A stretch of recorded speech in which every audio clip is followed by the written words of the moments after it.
And Fred, that's me, and Jeff or FF Jump. I'm sorry, Joe or FF Jump. He will be on the other side. So we'll be kind of going back and forth, and we'll talk about the game mechanics. That's All right. right. So the version is beta 1.4.7, right, Joe? That's correct. All right. So I'll come in You as can see that Sverdor. on the top left. Okay. I will And come the in as main menu. Sverdor, and you can actually come in as Jaeger. How about that? Sure. All right.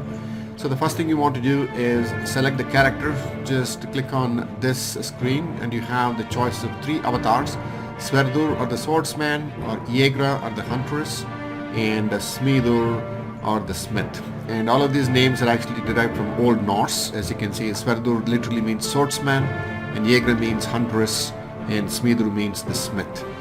And each avatar has three costumes. Okay, second, third, and this has second and the third costume, and this is the second and the third costume. For this game, I'm going to play as Sverdur, and I'm actually going to choose this costume. So once you hover on the character, just click on the costume and click on select, and you should be good to go. And if the music volume is too loud, just go to settings and just bring down the music volume. All right. Okay. So, Joe, are you ready with you're done with character selection? That is correct. Yes. All right. So, do you want me to join lobby, or you just? Oh, you know what? Why don't you join the lobby and give me the cue? All right. Sure. No problem. So one of the game directors, it'll be usually me, sometimes it'll be Joe, who will actually join the lobby, and they'll actually give you the command, the cue, and just wait until you get the cue from the game director, and then you can actually click join lobby. Don't click on join lobby yet. Okay. You should be able to click join lobby now.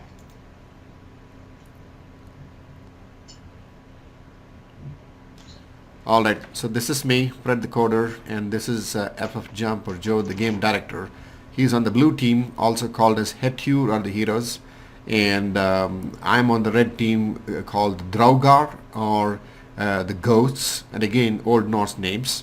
And when the counter reaches 0, we should be launching into the lobby. Correct. And as people join the lobby, they'll be switched back and forth between teams. Yes. So we'll always have an even number of players. Okay, that's correct. Today we'll be playing just 1 versus 1, but the usual game will be 3 versus 3. Well, is loading now. Oh, by the way, we are not into the game yet. These are just screenshots. Okay, random screenshots from the actual game, and we are still loading the level, as you can see here. Just loading the level here. Okay, we are inside the game now. That is correct. All right. Are you inside the game too, Joe? Yes. All right. Okay, so let's talk a little bit about the movement. It is just WASD, W, A, D, and S. W. Okay. Sprint is actually Shift and W. All right. And Joe, what is the key command for combination for roll? It's R, right? That is correct. You can just press R to roll forward, or you can press R and a direction like A or W or S to roll in that direction. Okay. Rolling does cost stamina though, so if you don't have enough stamina, you will be unable to roll. All right. So, okay, what's the key command for jump? Spacebar. Okay, that's spacebar. Yeah, spacebar is jump. All right. Any other movement commands that we should talk about? Yes, middle mouse wheel will do a dodge backwards. Okay, that's actually combat, right? But it can also be used just for movement, as it is a quick jump that will let you. It does cost stamina, but it is a quick jump that will let you kind of get out of a dangerous situation quickly. Okay. All right. So middle mouse, scrolling it back, it's kind of a dodge. And again, I'm sprinting forward, which is Shift and W, and sprint is actually jump. All right. Let's actually talk about weapons. We have two kinds of weapons: secondaries and primaries. Secondaries are the ones that you for the swordsman anyways, the secondaries are the ones that you throw at the enemy, and you switch between primary and secondary by pressing 1 and 2. 1 is actually primary and 2 is actually secondary. And even though you are actually equipped with the primary, you can throw a secondary by right clicking, which brings up the secondary aiming. This is the aiming cursor, and while holding the right mouse button, if you click the left mouse button, it actually launches. Oh, okay, I didn't mean to hit you, by the way. No problem. Okay. That's out of the way. Okay, so that's actually launching the secondary. For Jaeger though, the primary is the arrow and the secondary is a short sword. And can you fire a primary arrow at me, Joe? Sure. Okay, so that's just firing. All right. Okay. Yeah, and if you are not holding the right mouse button, so you just have your secondary equipped, you can throw it while in third person. So you could still, it will just face whatever direction your camera is aiming at. Okay. However, of course, it's not as accurate as throwing in first person. Okay, so the recommended secondary throwing mechanism is hold right mouse button to aim, place the cursor on the target, and click left mouse button. Okay, and if you let go of the right mouse button, you come by default back to your primary weapon. Anyway, all right. So let's talk a little bit about lock-on mechanism, Joe. When you're close enough, how do you lock on the enemy? Press V. Press V, right? As in Victor. The V as in Victor. Okay, press V, and I'm actually locked on, and so I will be facing the enemy if I'm locked on, regardless of which way I'm actually moving. So, say, I'll be always facing the enemy, even if I roll.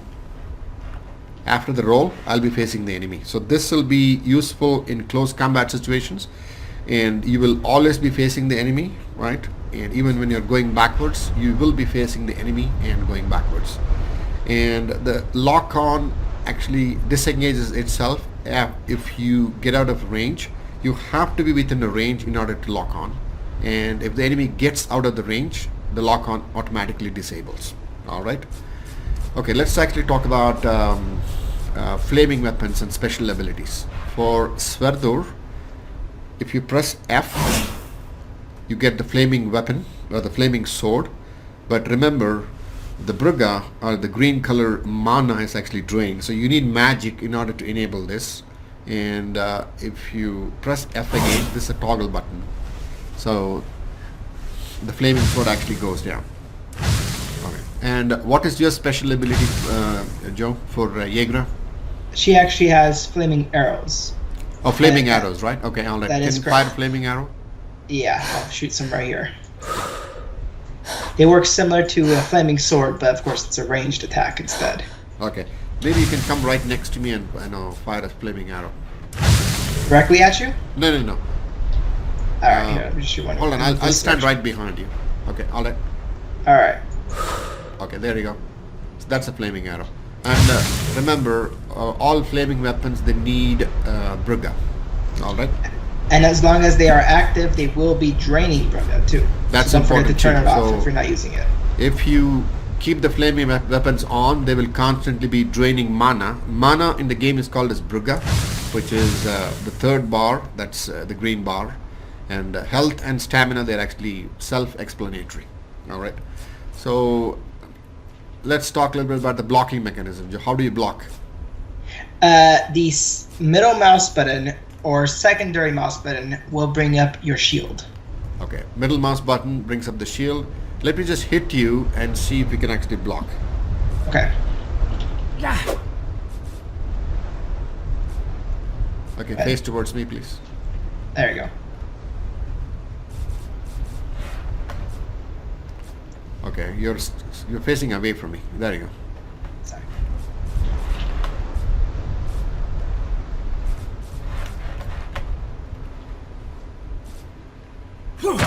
There you go.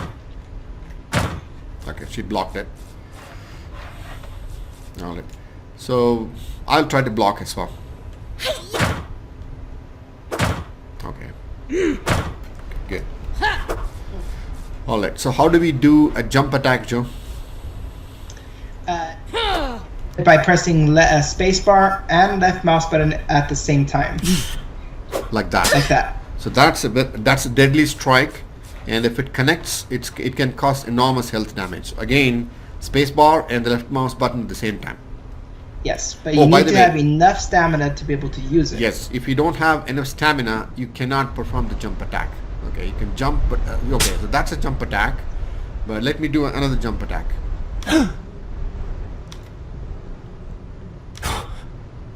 There you go. Okay, so you have to time it right. The space bar and the left mouse button, they have to be clicked at the same time. That gives you the jump attack.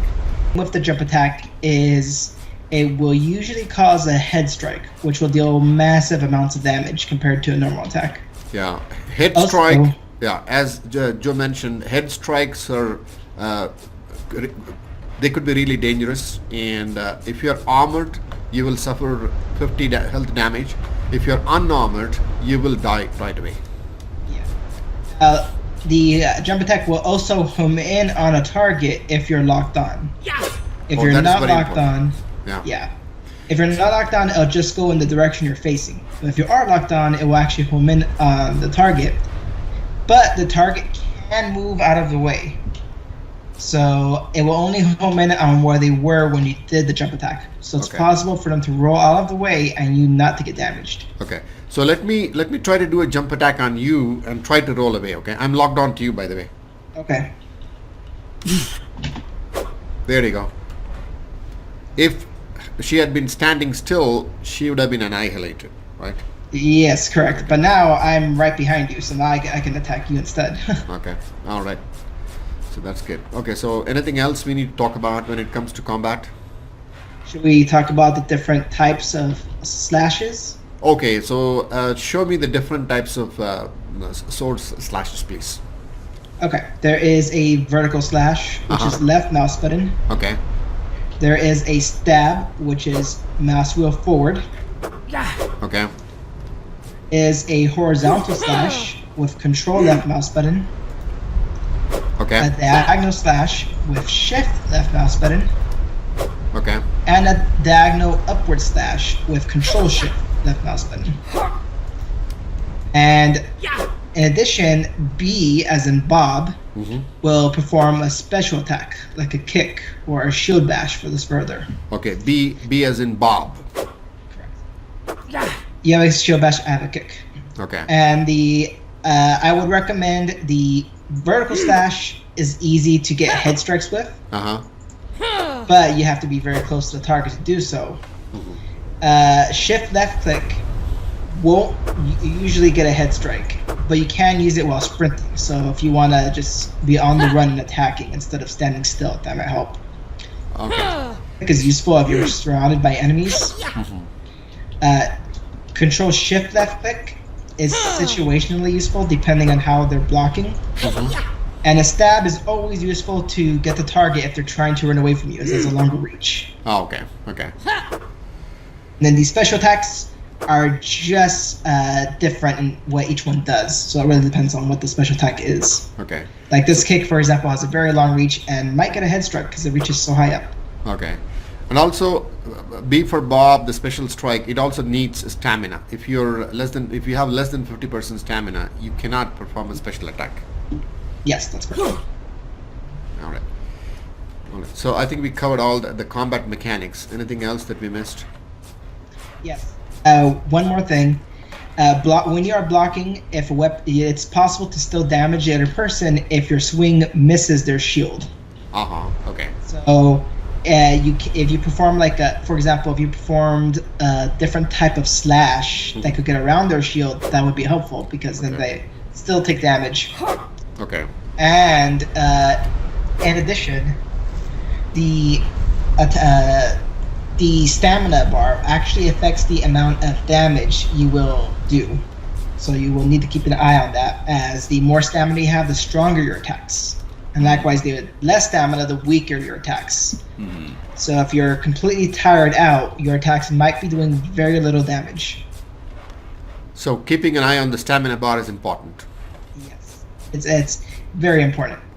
Okay. It's the difference between doing only 4 damage or doing 12 damage. So keep an eye on that. Okay. So let's actually talk about this glowing orange thingy, at the periphery of the map. Okay.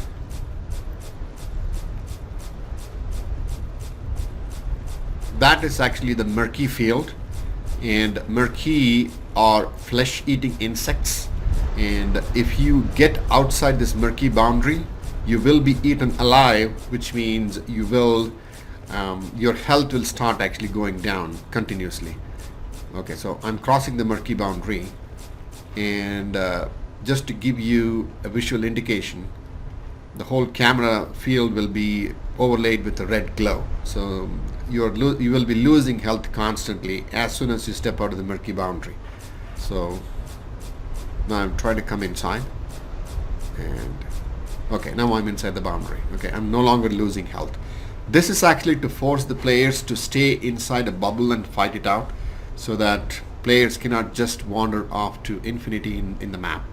Also note that this murky bubble will actually spawn at a different location for each game, so you won't be fighting in the same bubble. The map is really huge, so you'll be fighting in different parts of the map within this murky bubble. Yes. You'll have a bunch of different locations, so not every single area will be the same. For example, this area is near these ruins over here, but there's other areas by lake towns and rivers. Yeah. Okay. So what is this beacon thingy that is actually going up to the high heavens, Joe? That's the Altari. Okay. Altari means altar in Old Norse, and we're actually running towards the Altari to just give you a glimpse of what it is all about. The Altari, it has a very special weapon. It's called the Urhamar. And if you grab the Urhamar, you instantly transform into a terrible avatar, which is called the Berserker avatar, and it has superhuman strength.